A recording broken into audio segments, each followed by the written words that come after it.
Welcome to the Relax, It's Retirement podcast with Josh Leonard from Leonard Advisory Group. In this podcast, we help those nearing retirement greet it with a well-prepared smile. Join Josh and his guests to learn the retirement and tax planning tips you need so you too can live your golden years with the happiness and excitement you deserve. Hear stories from his years of experience to help you transition into a fun and intentional retirement. Now, on to the show. Hello and welcome to the Relax, It's Retirement podcast with your host, Josh Leonard, where we talk about transitioning into retirement with intent. I'm Wendy McConnell. Hey there, Josh. How you doing? Good. How are you today, Wendy? Oh, I'm doing good. It's going to be a rainy weekend and I've got plans. I'm going to Niagara Falls for the very first time and it's going to rain the whole time, Josh. That's good. No, you'll already have the poncho on for the Maid of the Mist then. Okay. I don't know. We'll see what happens. Have you ever been to Niagara Falls? I have. We were there two summers ago. And while we were waiting in line to get on the Maid of the Mist, my youngest son, Isaac, and keep in mind, this is coming out of COVID. So A little bit more germ conscious, crowd conscious than maybe I was prior to that. We're standing there waiting in line. I look down at them and those really nice handrails they have when you're waiting in line for tourist type things. He's licking it. And I thought, wow, I don't know what to do right now. My natural reaction is freak out and start yelling at you. But clearly that's not going to help. So I calmly was like, Isaac, stop it. So I think much like our topic today of preventing identity theft or any type of fraud in retirement, we can't necessarily make it perfect. But let's take certain steps to, keep nudging the kid to not lick public handrails in highly trafficked areas, right? Yes, let's try and nudge him in that direction. Yeah. So we'll try to do the same thing here with identity fraud in retirement. Kids often teach me more than I teach them, I think, I hope that wasn't one of the examples. Yeah. Well, I already knew not to lick the handrails, but... Okay. Well, we do have a guest with us again today. Pete is back. It's Pete Belcastro. Is that saying my saying that right? Correct. You got it. Okay. So, yeah, Josh, it's German, Wendy. It's German. Yeah. Got me laughing so hard. Okay, Pete, get us in order. We need a grown-up in the room. Yes, there's a lot of risks here in life, whether it's handrail germs or falling into Niagara Falls or identity theft. Yeah. Don't worry about falling in. Yeah, don't fall in. I thought they had rails that you could lick. They do. Just don't lick them, Wendy. Just don't lick them. I will remember that. Okay. So hopefully we can identify some of those risks in life that are along the lines of, identity theft and fraud here to hopefully help people avoid some of those things. So if we don't have our dad to sit there and tell us to not lick the railings, what can we do to avoid some of these risks? Yeah. Yeah, absolutely. And I think, Pete, it's something we've been talking about in the office a lot more, that it's such a rising risk. We're hearing more frequently from clients that something happened with their bank account or, they got this notification that, this system was breached, this, that, and the other. I think that's it. It's a real risk that we need to be aware of. It's a huge impact on retirees. As we've moved into this digital age, in many ways, they become an easier target. So the older folks that maybe, are not as used to some of this technology, they're a little bit more prone to some of the fraud there. So, Pete, I think you had some stats on that, didn't you? Yeah, so because, the demographic is the demographic of people that have had the most fraud committed are actually over the age of 65. I wanted to see, how that stacks up in our country and our state here. In Pennsylvania, we are the fifth oldest state, behind California and Florida, Texas, New York. Michigan's not too far behind. They're the eighth oldest state out of the 50 here that we have. And then Wendy, New Jersey is only 3 behind that. So we've got some old populations where we do live, and people are getting older every day. So that's actually about 1 in 6 people in the entire United States is over the age of 65 right now. So our population is aging overall. So one of the highest amounts of fraud is committed through people's finances.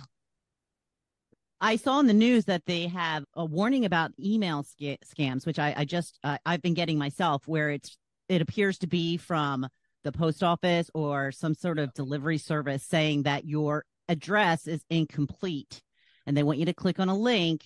And I like to think I know better, but some of these emails are very convincing. I got one recently that was supposedly from my phone saying, "Oh, you're about to run out of storage. Upgrade." Had I not already had the upgrade, I might have fallen for that. Ooh, yeah. So, I've gotten some through Facebook too, where they appear to be Facebook and they're asking you for verifying information. And sometimes you can kind of look and, well, the images are quite suspect, or I know that I'm not related to a Nigerian prince, right? I know that. Yeah. But that's right. They're not all, that basic anymore. They're disguising a lot better. And one of the things Pete and I talked about is these are like professional criminals, right? They're not somebody just trying to pickpocket you, or, these are people that are focused on this all day long, and they're constantly finding ways to try to get around and, well, steal from you. They're very good at it. They're very good at it. Like you said, they do it every day. And last year, the number last year, there was actually $8.8 billion of fraud that was committed. And that's actually up 30% from 2021. So, we can see that not only are they doing it every day, but they're good at it, and they're successful. Yeah. Yeah. I mean, that is a gigantic number. I mean, that is bigger than the Taylor Swift economy, I do believe, Wendy. So, but what are you doing to me? You're talking football. You're talking Taylor Swift. I mean, what do you want me to do? I think her tour is only a $1 billion thing. So eighth of the impact of this fraud. I'm just doing that just so we can hashtag Taylor Swift. If we've learned anything recently, it's to boost stats, just throw Taylor Swift in, right? Yeah, absolutely. No one knew what the NFL was prior to Taylor Swift. Well, no, I mean, certainly not. So what do we do to protect ourselves, guys? What can we do to try and not become victims of these scams? Yeah, I think number one, the easiest thing is always be aware, right? So keep an eye on your credit. Most credit cards that we have, you get a statement and it'll have your FICO score at the top. If you see that drops by 100 points and you didn't do anything different, well, that's a good indication that you can look into something. Another, if you want to take it a step further, you can do some credit monitoring. So you can use different credit monitoring services that are proactively reaching out to you. Another thing that, well, Pete and I were just talking about with a client yesterday was doing a credit freeze. So just freezing that credit. If you're not going out and buying a car anytime soon or purchasing a new home, anything like that, then just freeze your credit. What does that mean?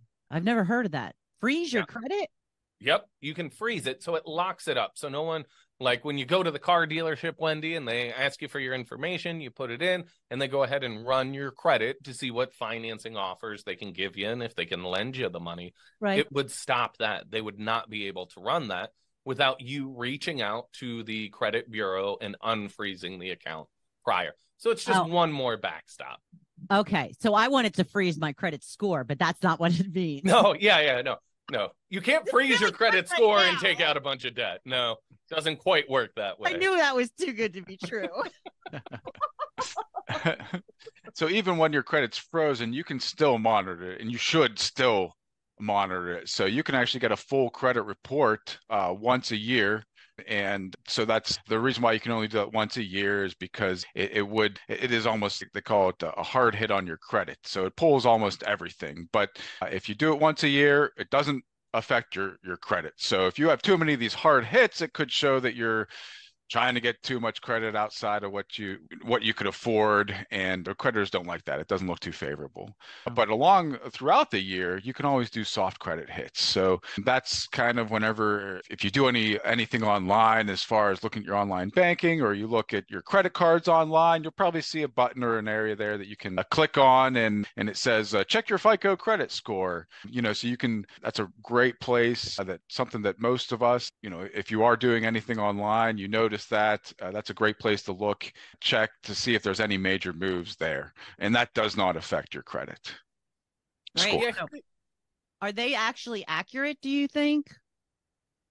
Those scores? They are very accurate. Some of them that they do provide will show the open accounts and the balances up until the last month. So sounds accurate. It's pretty accurate. Yep.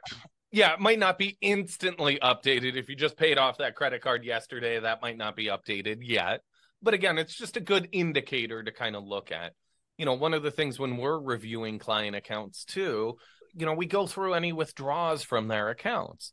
So just if there's any recent activity or anything that looks a little bit abnormal, that's a good thing to check. So when you get your bank statement, whether it's digital or through the mail, make sure that there's not a $2,000 cash withdrawal that you never took, right?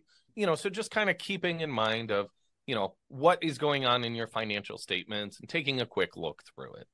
I think that continuous credit monitoring the accounts is super important. We had one client that actually came in last week and they said, hey, out of my one retirement account, I see a $50,000 withdrawal. I don't, what was that for? And it was about 2 years ago. So gosh, that would have been awful if we didn't detect it in 2 years. But we went back through all of our records with them and then reminded them that they had to put a big retaining wall in and do some other landscape improvements at the time. And then they thought, oh yeah, which I understand. I would like to forget about the cost of a retaining wall and, those sort of home maintenance things there as well. Yeah, right. In monitoring that credit too, you can also use third-party resources like Credit Karma. I use that before we purchased our first house to kind of see where I'm standing at with credit. They give you some advice as to ways to improve it. I would say the cautionary tale with Credit Karma or any free service like that is, well, it's free because they're going to try to sell you something. So they're going to constantly be putting credit card offers in front of you. And well, if you open 20 credit cards, your credit's going to be no good. So what else can we do to reduce risk? Yeah. So I think an easy one is good online practices. I tell our team all the time, your dog and the year that you met your spouse is not a good password, right? That's pretty easy to find out using Facebook or, another publicly available resource. But Josh, come on. We have so many passwords now. How are we supposed to keep them straight? Well, there's password keepers. So you can there's companies like LastPass, NordPass, where it'll aggregate all of your passwords and then you kind of hold the master key to get to it. That sounds like a lot of work. I think it's less work, I know that there is too many people that have a sheet called passwords where they save all their passwords or like a notebook. Well, if we're talking about fraud, that's about the easiest thing. If somebody gets a hold of that, they got the keys to the castle. So having a third-party resource that's going to save those passwords for you and help protect that data is going to be helpful. I just use password 1234 for everything. Yeah. Well, don't say that, but we'll have to edit that out. I'm just kidding. Oh, you guys I'm having too much fun. My dad, at one point, his cell phone password was 1234. And I was like, Dad, that doesn't count as a password. No. Like, that is the first thing someone would guess, right? Why even have the passcode on it? Yeah, right? yeah. But you bring up another good point, Wendy. Put a passcode on your cell phone, right? Especially if you have your banking apps, credit card, everything else. If you lose that cell phone or if you're out to eat and you leave it on the table and go to the bathroom and somebody grabs that is an awful lot of data that they can take from you quite quickly. Yes. And now they have the face recognition so that you don't even really have to put the password in unless, you have like dark sunglasses on or something. Yeah. And I the face recognition thing is amazing to me how accurate it is. It's a little scary. My wife tried on my phone for a long time. She knew my PIN code. She has full access to my phone, but she doesn't have my face. She kept trying, and I'm like, honey, your face is never going to be mine. Like, it's not going to work. But it was sort of an interesting thing to witness. And then one day it did work. And I was like, what? It did? Stunned. My wife does not look like me. She doesn't have facial hair. That's for sure. Right. So I was stunned, and she just started cracking up when she was on my phone, she had added her face to the face recognition. Oh, okay. I was like, the phone is broken. So it is very accurate. I And wonder if you can use a picture. Has anybody tried to use a picture? I haven't. That's a terrifying way. I used to have my thumbprint too. Even for my computer, it has facial recognition or my finger as a way to get access to my computer. So computers, like cell phones, don't make your password 123. Leave it out at Starbucks when you go to the bathroom. Someone can totally gain access to all of your information quite quickly. So what else do we need to do? I think another way to avoid risk is just being aware of the current fraud that's happening in your area. So I get it that there's phishing through emails. We're always getting these different things that come out, but if people's credit cards are getting stolen, or their numbers around your area, just be aware. Make an extra attempt to take a look at that scanner, or maybe just follow your card, the transactions there. And I think another piece that goes along with that is, what card are you swiping? A lot of the times whenever, I used to work at a bank, they would encourage people to use debit card as purchases, saying you just you hit credit and it's the same thing as like a credit, and it's not. Whenever you use a debit card at any sort of merchant, that money goes out of your bank account relatively quickly. And if somebody gets a hold of that, right now, every company and every larger bank, there is legal requirements for them to cover fraud. And that's another thing that people aren't aware of, is it's not just you monitoring your own credit to make sure you don't have a headache. It's that if that does happen, it's all covered. And it's by law that these companies have to make you whole if there is fraud. Well, and that's one of the problems is, I was encouraged to use my debit card because we don't want to put on money on the credit card. Mm-hmm. But now there's so much fraud that I want to use the credit card and just pay that off. But now a lot of merchants are charging you extra to use a credit card. Have you found that in your area? Maybe we're first. No, I think it's been a more common thing where they add like a credit card surcharge, like a 3% or something like that. There is a whole different way to handle that, Wendy. Cash. It's almost like we had a currency that prevented a lot of these things. There's places now that don't even accept cash. I've noticed that too. And that was something I think during COVID that and then a lot of merchants didn't really take it back. I have a funny side story with cash. My younger sister, Zoe, worked at a ice cream place when she was in high school. And the owner of the shop was not that concerned about cash transactions. So he regularly wouldn't get appropriate change to make change, and had instructed them to round change to the nearest quarter, which breaks every part of my financial mind. Because I'm like, either you're taking money from the customer or shorting yourself money. Like, that just doesn't work. You need the pennies. But I think to him, it was the frustration of dealing with this smaller change that he wanted to avoid. Yeah. But don't do that. Don't do it. Just don't. So using, looking at credit a different way, your credit cards, and not as, hey, I can rack this up and it's free money. No, it's a way that you can have a transaction, and it gives you a whole month to verify that everything's in good shape, so that if somebody takes money out of your account and it's on the debit card and your mortgage has to come out the next day, well, guess what? Your mortgage isn't getting paid. If it's on the credit card side of things, you got a whole month. They are responsible for that fraud. So that's one way to avoid some risk, is limit those debit card transactions to either not at all or just kind of last resort. Gotcha. Yeah. Well, Pete, thanks for bringing us back to that point. I mean, I know that that's something that in my household we've worked hard to. I mean, our debit cards are used if we need to go take cash out of the bank, right? Exactly. We're not using it for any transactions at this point. A lot of the credit cards offer great financial planning tools too, where you can see your spending and everything else. But you do need to have that financial discipline where you're not spending more than you have in the bank account, right? Where you're still able to pay off the credit card each and every month. I mean, now I think a lot of credit cards are at 20-ish%. So that is not a good way to spend your money. In fact, that's one thing we talk to clients a lot. If you have any balance, pay it off. Not worthwhile to have, if possible. That's how the credit card companies make a lot of money outside of those transaction costs that might, in some cases are being passed back on to the consumers. Mm-hmm.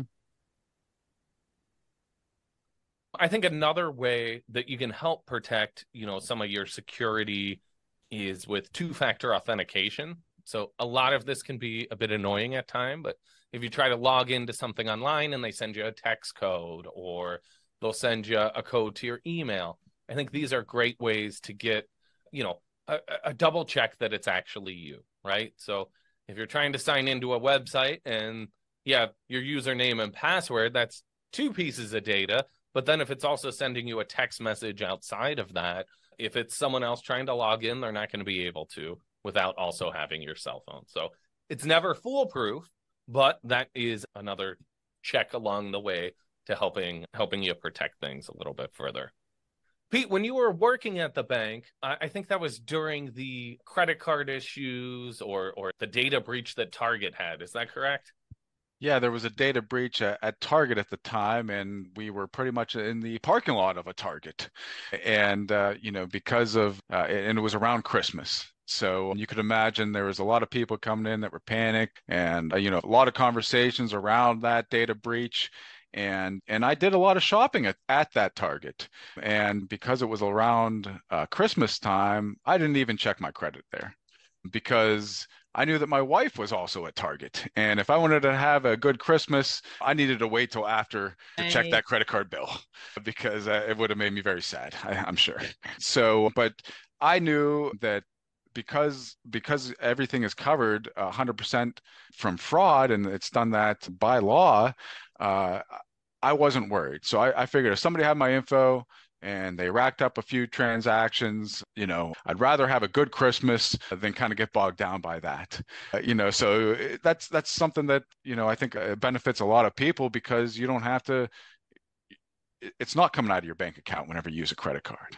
Well, and that's a little thing I've always been a little confused about is when there's a breach, like what exactly does that mean for me as a consumer? If I shopped at Target and there's a breach, does that just mean somebody could potentially have my information? Yeah, good question. So in most cases, if they notify you that you are included in the breach from the intelligence that the company or whoever they're using has to investigate it, they have pinpointed that you, Wendy, were a victim of this. Sometimes, and I think what happened mostly with this Target data breach was that they accessed their whole, catalog of stored credit card transactions.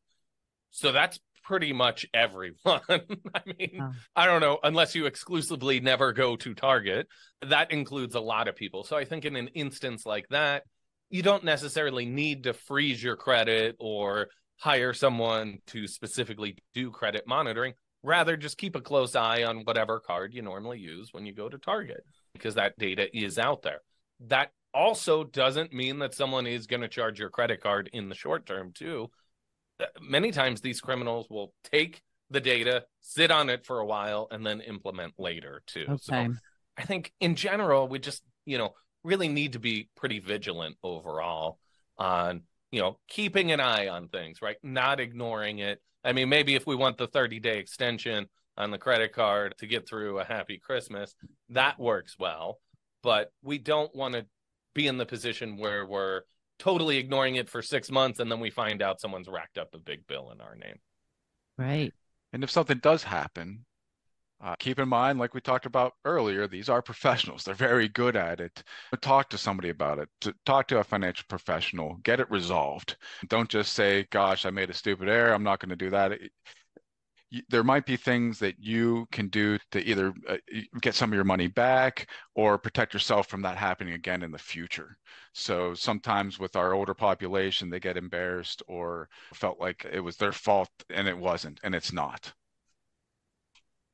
Yeah, I think that's a great point, Pete. There is no shame. This is something that is going to impact all of us in some way or another. We probably all know someone personally that it's already happened to in some capacity, if not to us multiple times. Yeah. I mean, it is just part of our daily life now. So taking these preventative measures is something that we can do just to protect ourselves and put up some safeguards to help reduce that risk. All right. So, closing remarks. Don't lick the handrails this weekend, Wendy. That's it. That's it. So much like in protecting our credit, right? As adults, we all know that licking a public handrail is not a good thing if we're trying not to get sick, or I don't know why you do it anyways, right? So we've learned these things, and that's what I hope we've done today is help educate you, give some different ideas, whether it's doing credit freezes if you're not really using your credit, just monitoring your credit score, checking your statements like you used to years ago, looking at that stuff, maybe improving your password security, taking some minor measures, not totally changing your whole life or living in fear, but taking substantial steps to not lick the handrail, right? So just reduce risk in a very logical manner.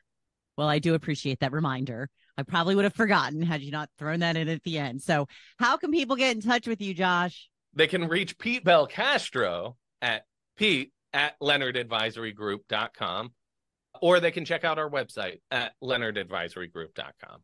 All right. Well, thank you, Josh. Thank you, Pete. Was just a wealth of information today, and I appreciate it. Well, thank you, Wendy. And thank you for listening. Please like, follow, and share this podcast with your friends. Until next time, I'm Wendy McConnell. Thank you for listening to the Relax, It's Retirement podcast, the show that helps you transition into a happy, fun, and intentional retirement. Click the follow button to be notified when new episodes become available. Visit our website at www.leonardadvisorygroup.com or give us a call at 412-998-PLAN. And don't forget to click the follow button to be notified when new episodes become available. The information covered and posted represents the views and opinions of the guest and does not necessarily represent the views or opinions of Leonard Advisory Group, LLC. The content has been made available for informational and educational purposes only. The content is not intended to be a substitute for professional investing advice. Always seek the advice of your financial advisor or other qualified financial service professionals with any questions you may have regarding your investment planning.